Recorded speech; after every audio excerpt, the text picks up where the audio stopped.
Scientists have been struggling for decades to develop a vaccine that prevents HIV/AIDS. Since its discovery in 1981, HIV/AIDS has claimed over 25 million lives. In South Africa alone, it's estimated that 6 million people are infected and only 1.6 million are being treated. But extensive research done by South African scientists may just change the way of combating this epidemic. The discovery of neutralizing antibodies found in some HIV patients could lead to a preventative treatment measure. What we've discovered is how broadly neutralizing antibodies develop.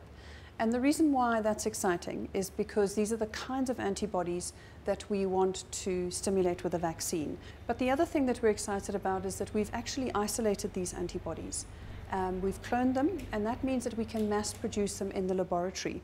And we can now test them as biologics to prevent HIV infection. This recent finding has brought the world a step closer to a possible HIV vaccine. But senior scientist Penny Moore knows that there's still a long way to go. So it's a step, but it's not a vaccine, it's not a cure, it's just a path that we can now follow towards a vaccine that we will one day be able to develop in the future. But for clinics like Incurable Care, this recent breakthrough has been welcomed and encouraged Dr. Christina Green in the fight against HIV/AIDS.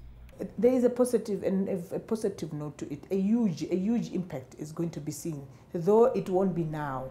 As I said, I wish it had come sooner. It won't be now, but there's a huge impact that this vaccine will do to our society, to South Africa. As positive as this broadly neutralizing antibodies discovery is, HIV/AIDS still remains an incurable disease. But South African scientists are confident that they are a few steps closer to finding a vaccine to HIV. Julie Shire, CCTV, Johannesburg.